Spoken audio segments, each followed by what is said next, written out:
Buenos días, tengan todas y todos ustedes, o buenas tardes, o buenas noches, o buenas madrugadas. Como ya se dijo en un podcast anterior, leeré a continuación algunos de los autores incorporados en la antología Selección y prólogo de Eduardo Milán, Pulir Huesos, 23 poetas latinoamericanos 1950-1965 del año 2007, publicado por Galaxia Gutenberg y Círculo de Lectores. El primer poeta que abre esta antología es Roberto Aprato, uruguayo, 1950.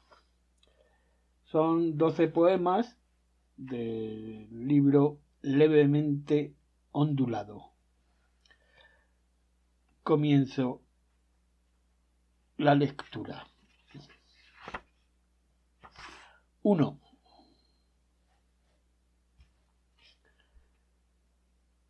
Es la voz de tu conciencia la que te habla y te dice: no has de sufrir. Has de pensar en ti sobre todas las cosas, es decir, en mí, sin distraerte con las ansiedades y los sentimientos de pérdida que te acechan a cada paso. Escucha. Es la voz de tu conciencia la que te pide concentración y seriedad para pensar en tu vida. Esta es la voz de tu conciencia que te exige, desde ahora, escribir un poema por día. Un poema. No es una broma ni una exageración. Un poema por día te ayudará a limpiar tu espíritu para no sufrir. Repito, no has de sufrir por problemas amorosos, sino amar a ese poema que escribirás para no sufrir. La voz de tu conciencia vuelve a hablar.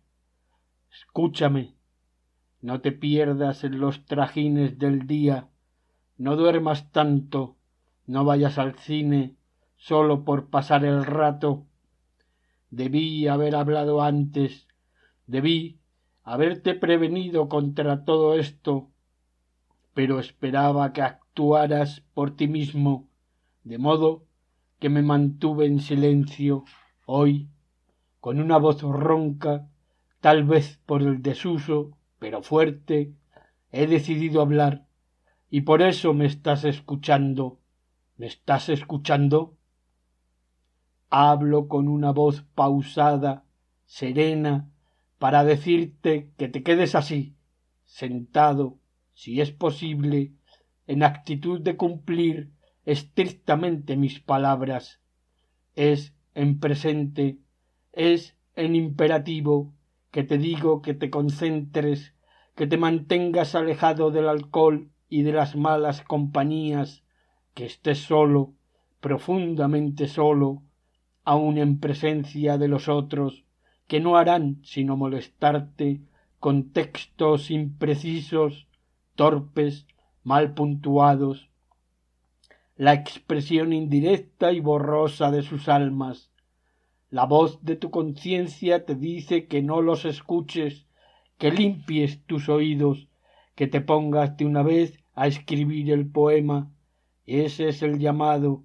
El poema permanece en ti como una fuerza invisible, el ritmo de un contrabajo que va y viene sobre las inclinaciones de tu espíritu hasta el otro día en que escribirás otro poema, como si nunca hubieras escrito antes, con una pose ingenua ante la salida libre, indómita de tus palabras.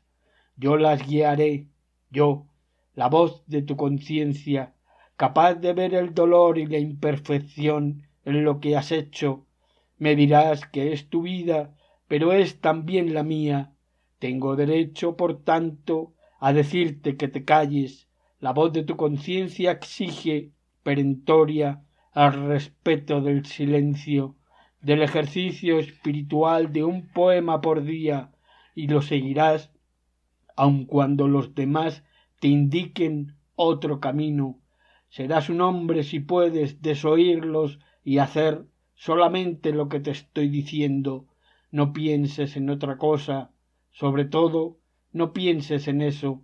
La voz de tu conciencia piensa por ti, para que no confundas el ritmo de tu vida con el de tu corazón. Te lo dice sólo por hoy esta voz que advierte el desorden en el uso inútil, operático de la fantasía, de la memoria, de la ensoñación. Deja que tu pasado, a menudo abrumado por el dolor, por la incertidumbre, por la entrega absoluta a causas imposibles, por la lenta pero implacable corrosión de tu orgullo, se evapore. Por eso te dice, una vez más, la voz de tu conciencia, que te quedes así, quieto, y no sufras. Escribe tu poema, firme, sólido, impasible, galvanizado en tu soledad, y estarás bien. Ahora, con un gesto desprendido y generoso, con una sonrisa de aceptación, sin otra cosa que tu propia fuerza, escribe lo que te dictaré. Empieza así.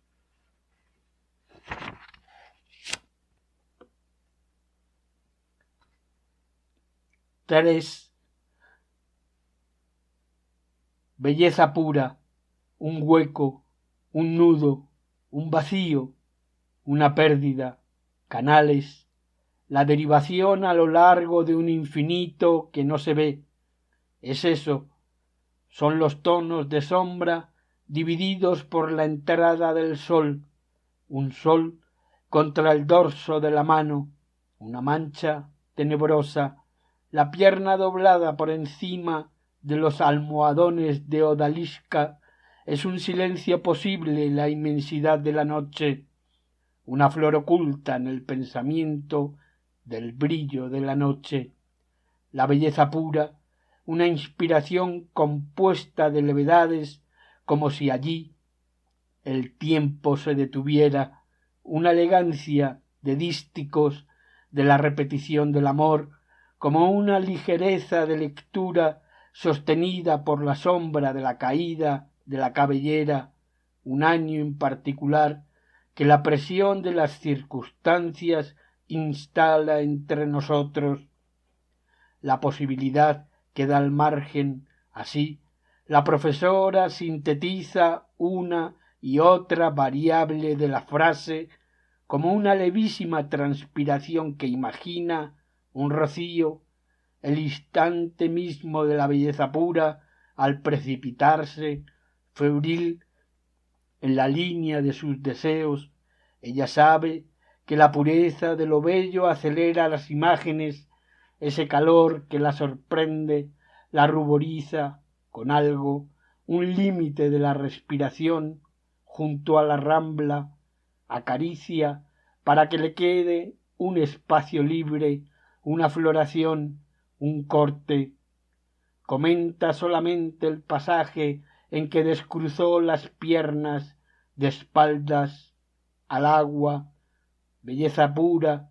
Puede escucharse el combate, la lucha interior contra lo que llama fantasmas interiores, sus desavenencias, la realidad disecada de las maquinaciones del estilo en su mente, la sonrisa.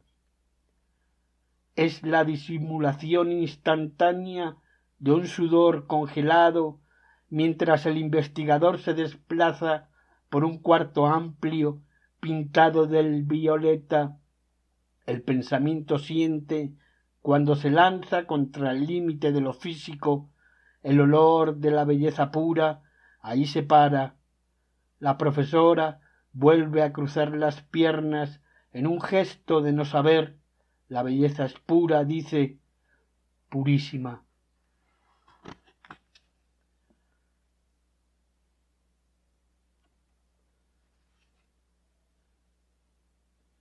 6. El futuro. El futuro está aquí. El futuro nos gobierna. El futuro nos dice algo indeterminado. El futuro está también allá, a lo lejos. El futuro tiene un aura particular. El futuro pasa por la palabra futuro. El futuro se oscurece a medida que avanza. El futuro hace silencio para que pensemos en él. El futuro parece compuesto de partículas invisibles. El futuro se presenta así. El futuro habla con una voz cósmica, muy delicada. El futuro es una zona extraña, imaginaria, porosa. El futuro, cuando pensamos en él, nos saca el aire. El futuro es un tiempo en que las ilusiones, los deseos, son idiomas. El futuro, a veces, entra en la filosofía. El futuro quiere decir algo en forma de símbolo. El futuro tiene un aire cinematográfico de paisaje desolado al atardecer. El futuro tiene otro aire cinematográfico de noche desde una nave. El futuro es una sola frase, una sola imagen vistas desde acá. El futuro es una dispersión de palabras, pocas, en la página. El futuro está animado por un zumbido. El futuro no es exactamente eso, o bien el futuro deja de ser futuro cuando se dramatiza, es decir, si no pensamos en el futuro como un armónico del presente o una serie borrosa en que el futuro se conecta como escenas falsas de amor o luminosas, donde el futuro se aclararía como una profundización del pasado ignorada por el futuro, sino en el futuro como un campo magnético que atrae las miradas sobre el futuro, que se mantiene aparte, un viento en la altura. El futuro no se deja relatar, por eso mismo, el futuro piensa por nosotros desde la penumbra más absoluta. 14.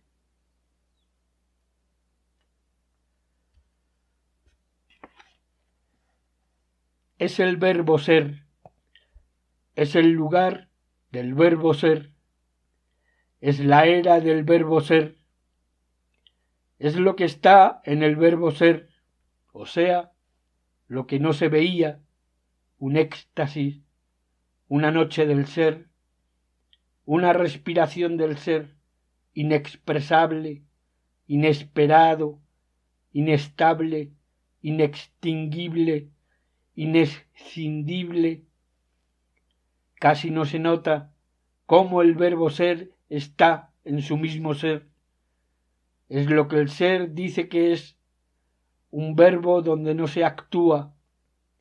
Es la senda de ser lo que se es, sin ir a ninguna parte más que esa en la que el ser es, no otra, la de la era del ser, un verbo que espera, un verbo que en silencio espera, un verbo que en silencio espera susurrando alguna cosa, lo que es, el rebote o la curva misteriosa, inescrutable, la sombra que se proyecta en un breve accidente como la voz, el tiempo que se demora en cerrar los ojos, la despedida en el atardecer, un lunar, en ese punto, la mano que pasa por la superficie.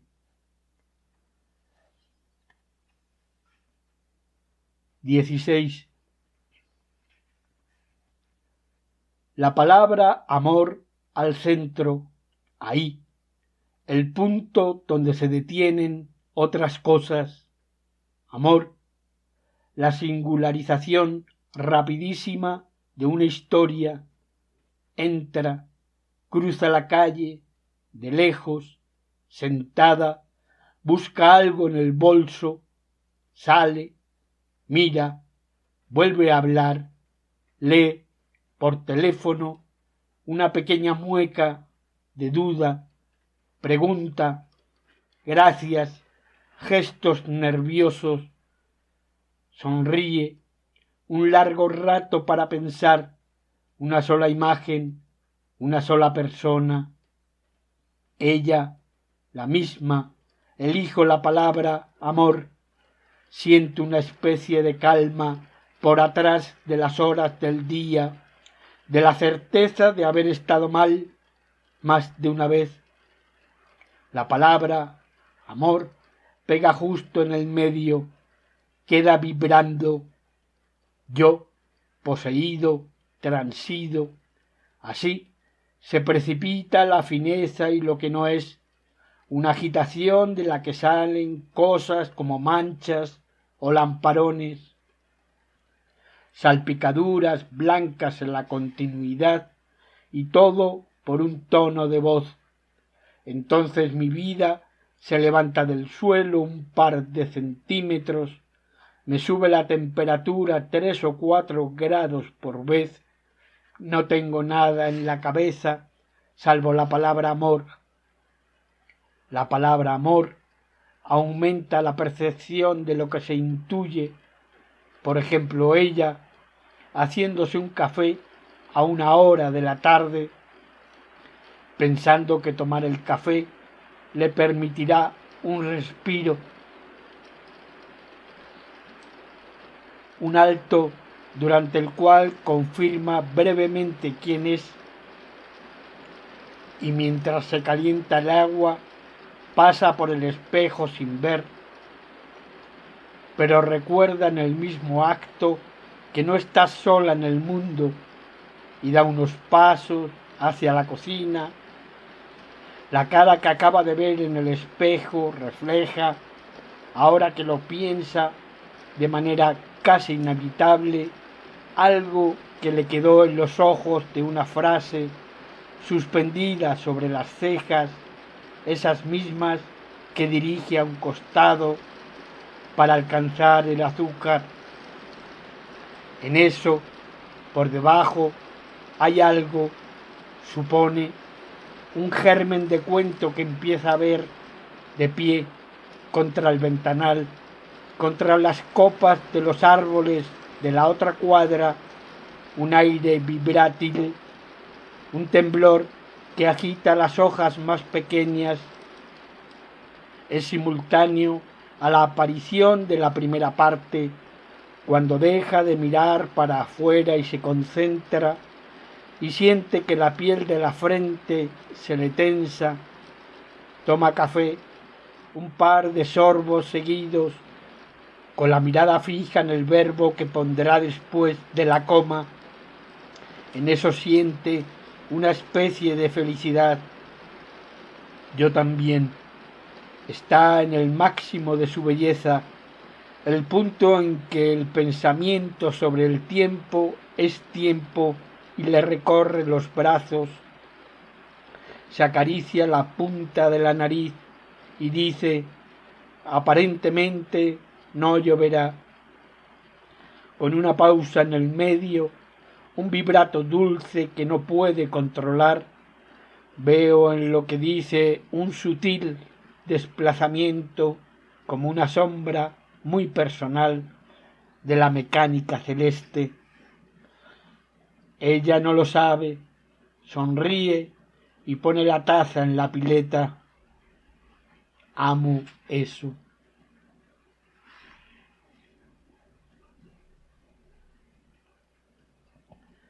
XIX.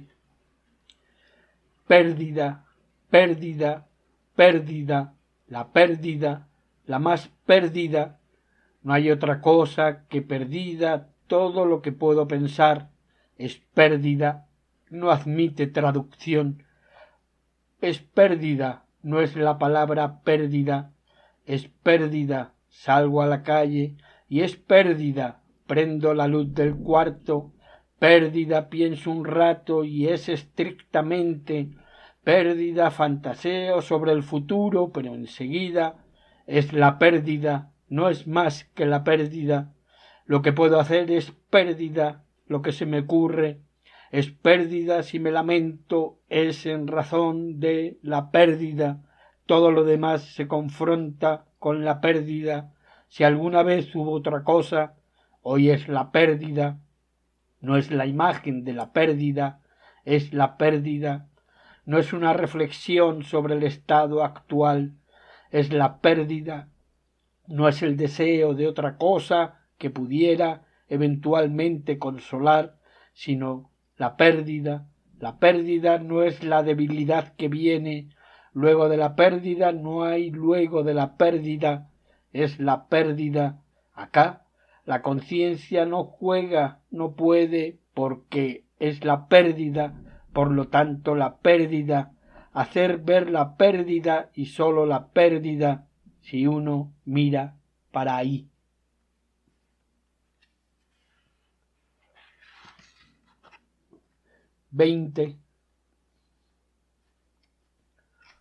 La mosca está parada o posada sobre la pared, exactamente bajo la línea que separa una baldosa de otra.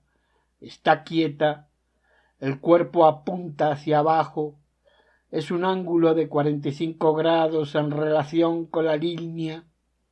En algún momento, puede ser, volará. Por el momento, parece meditar sobre algo con un mínimo de gasto.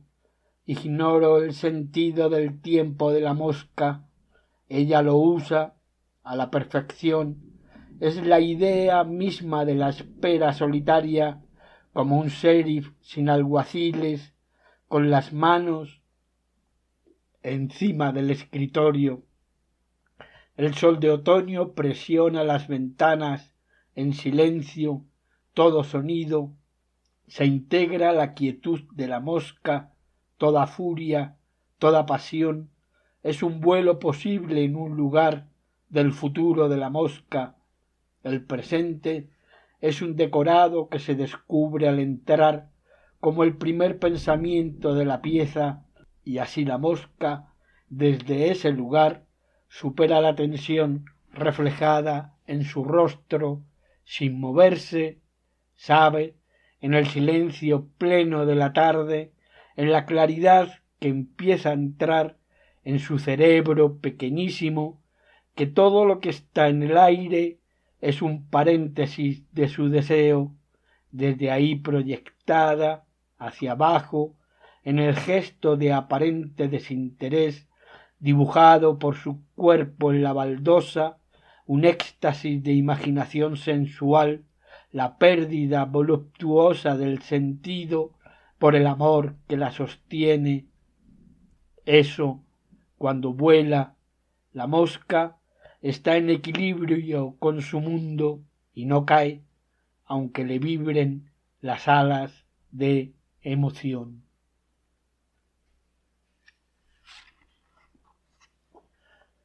22. Soy el hombre de acero. El contacto con el aire me dio inmensos poderes. Al llegar aquí, de inmediato vi con más claridad. Mi pecho adquirió proporciones infinitas y con un solo dedo pude mover un ómnibus enorme. Eso no fue todo. Tuve ideas luminosas que aún me acompañan. Volé a enorme velocidad de un polo al otro para después volver. Soy el hombre de acero. Gracias a este aire, el brillo de mi traje recibió aquí el poder de expandir mi pensamiento a partir de un impulso de mi pecho que descubro al abrirme la camisa cuando nadie me ve. Por otra parte, soy invulnerable. Desde hace un tiempo he desarrollado una luz interior que me sigue mientras vuelo a la inmensidad del Ártico y tarareo una canción del viejo planeta con un puño hacia adelante. Sé que voy solo, pero soy invulnerable. La estela que dejo a mi paso testimonia la dureza que me protege del dolor, esa serenidad que se dibuja en mis músculos, la evidencia de un daño sentimental que dejo pasar, atravieso cualquier superficie, cambio cosas de lugar, destruyo un edificio entero de una mirada, cientos de actos que multiplico sin sentido, locuras, momentos de desesperación en que me pongo a prueba solamente para aguantar un día más. Por ahora sigo siendo el hombre de acero. No es fácil ser quien soy, pienso, mientras recorro distancias siderales con la capa agitada, sin salir de aquí. Una sola imagen me contempla desde el fondo a kilómetros de distancia y tiemblo y transpiro copiosamente sin que se note. Sólo yo sé que este aire terrible aumenta mis poderes. Permanezco solo, acorazado contra mi pena.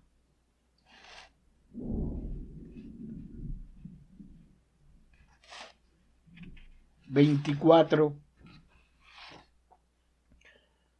Nada no es nada, o bien sí, puede ser, una sensación de vacío, un panorama desolado, como un desierto interminable, y por encima una selva espesa, oscura, sin salida, así, una especie de ahogo, como si faltaran las palabras, pero también el aire, y el cuerpo se doblara, derrotado, es probable, o la inmovilidad absoluta, cerrada, en la cual prospera la imaginación por espasmos y se representan escenas mudas que no suceden en ningún sitio.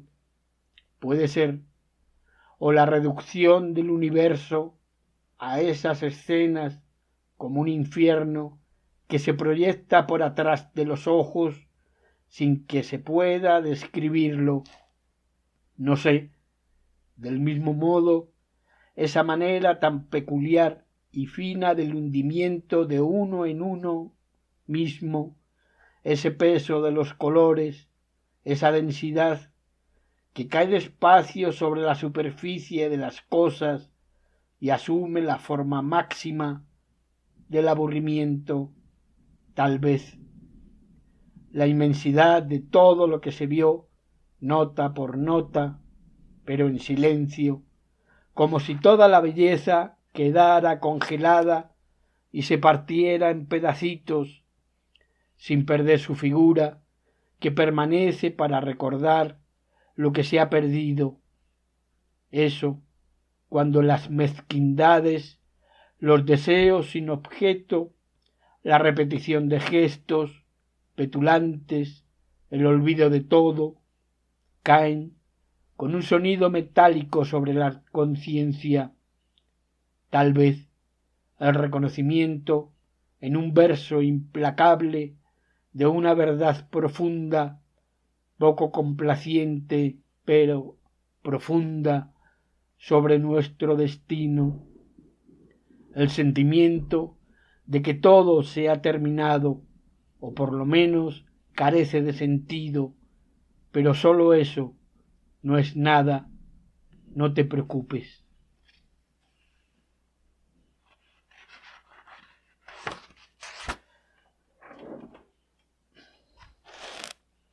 (26)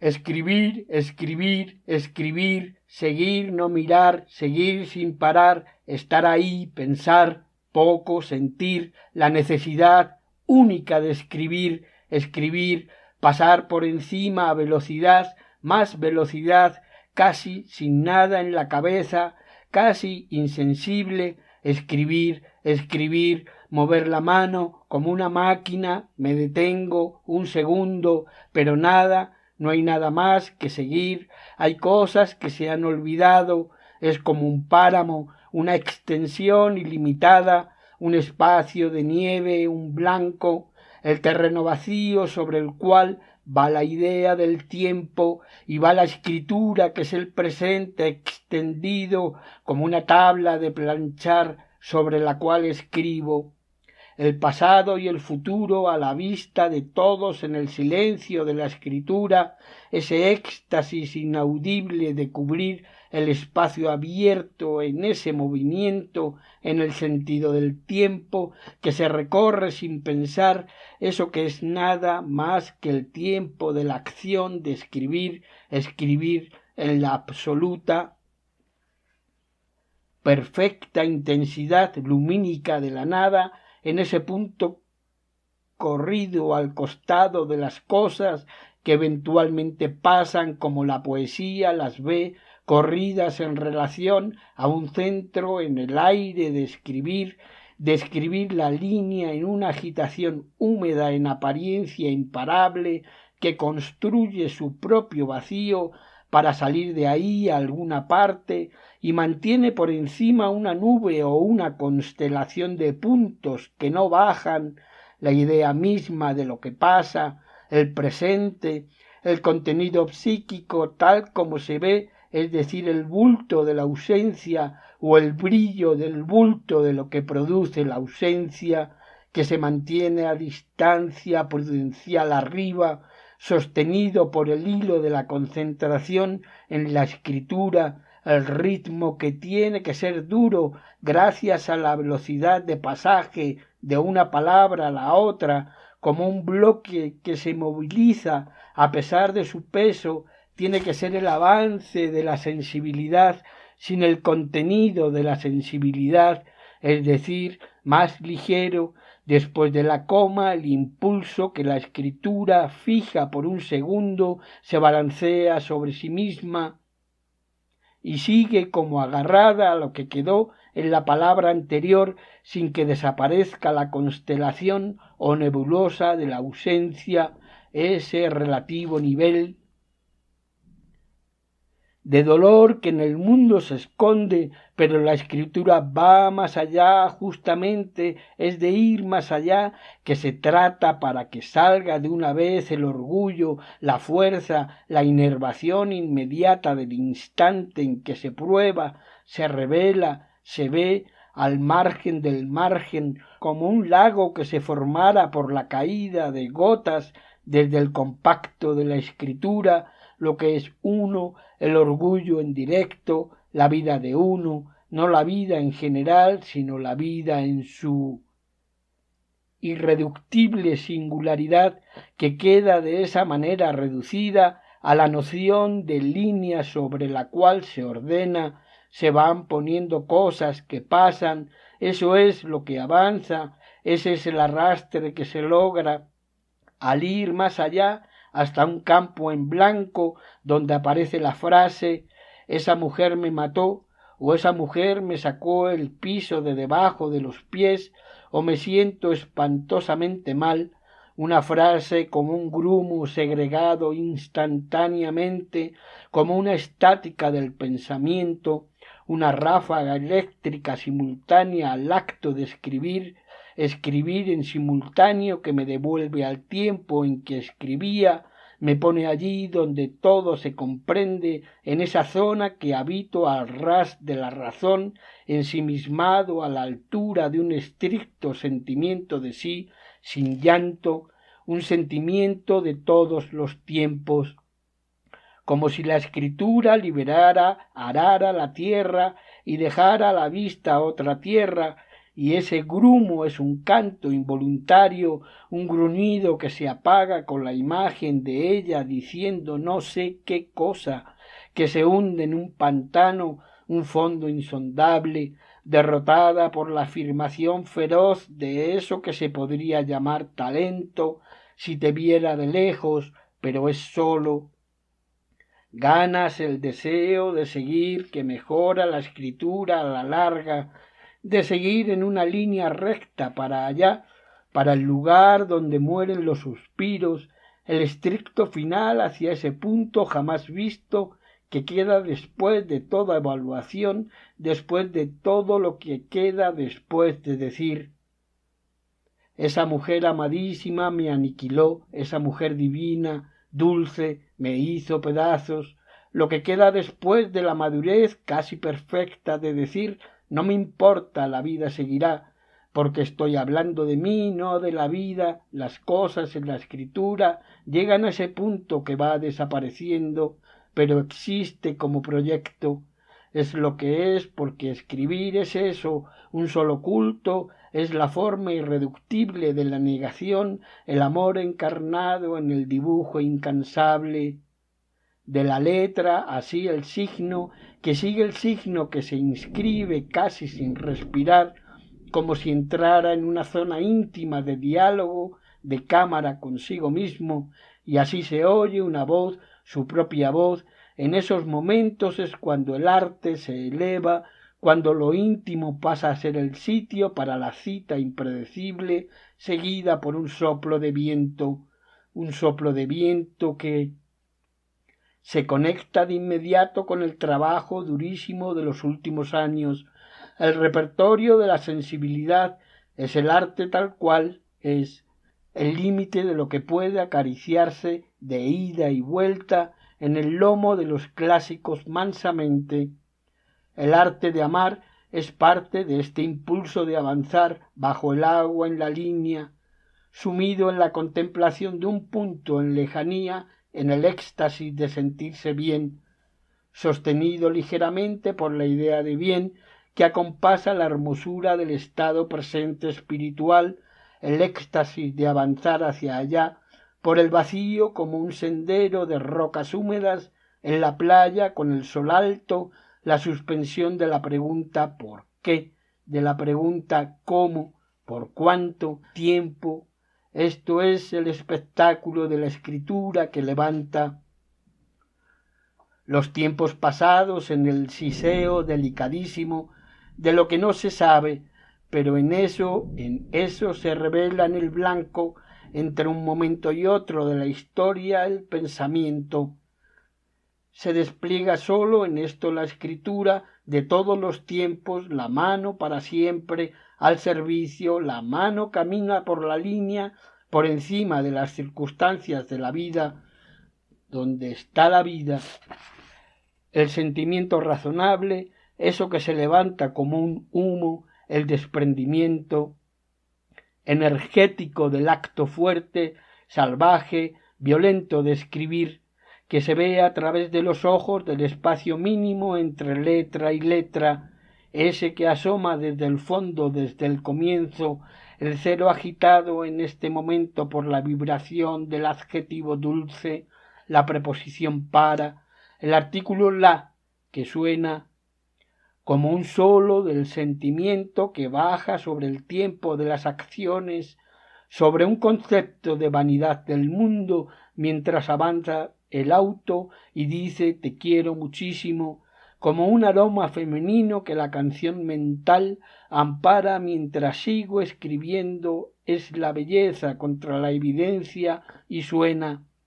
La escritura suena en una nota larga que es su evidencia física, el cuerpo erguido, levantado desde atrás por la memoria plena, alerta, firmes para escribir, escribir, escribir lo que recuerdo y lo que no, poseído de mí mismo, un salto continuo para erizar la piel exactamente debajo de ese lugar donde se oye la frase no te amo, y la escritura repite Soy la evidencia misma de que estoy aquí con una fuerza incalculable, feroz para siempre el trazo de mi propio cuerpo aquí abajo.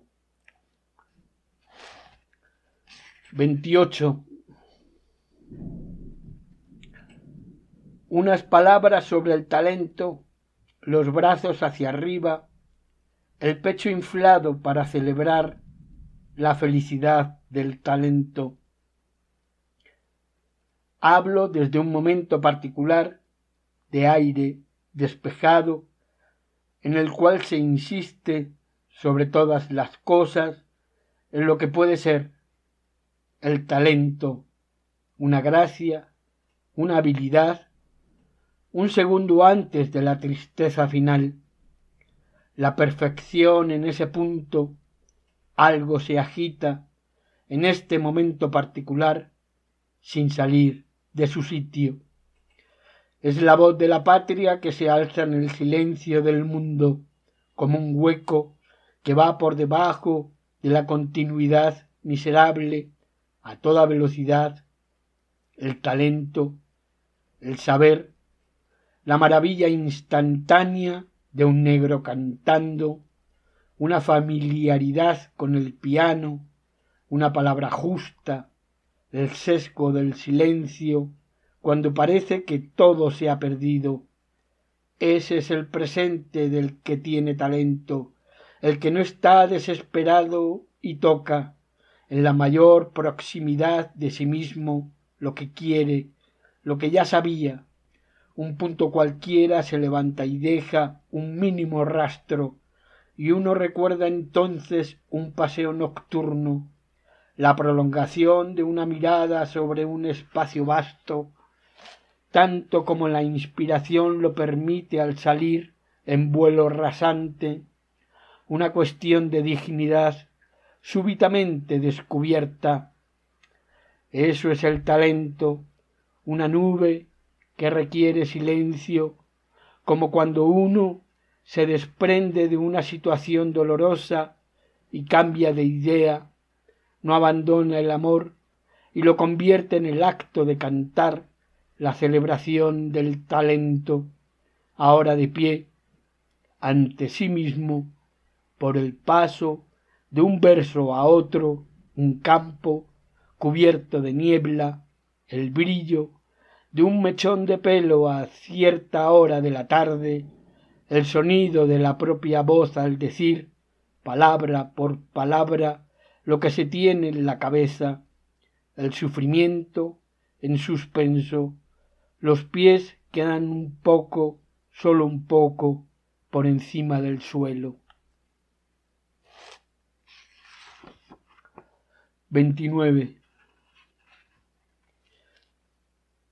Esos momentos en los cuales no vacilo, cuando la noche, en pleno descenso, abre un espacio en el aire delante de mí, los sonidos, en presente puro, disponibles. Llego y me instalo para pedir un café, no vacilo. Este es el arte de mantenerse solo, como sobre una cuerda en su máximo estado de tensión. Mientras tanto, miro al vacío y silbo la melodía, breve, intempestiva, proyecta el cuerpo hacia afuera, el sentimiento canta para mí, estoy bien. El dominio sobre el lugar es el dominio sobre el tiempo, de un modo que el mozo parece comprender, sin esfuerzo, si un aire de legítima tristeza corta mi respiración un instante, no es nada. La presión que la realidad ejerce sobre nosotros es siempre variable, y es esto lo que tengo para dar esta noche. Este es el presente que un segundo café retiene junto a mí, más denso y más iluminado.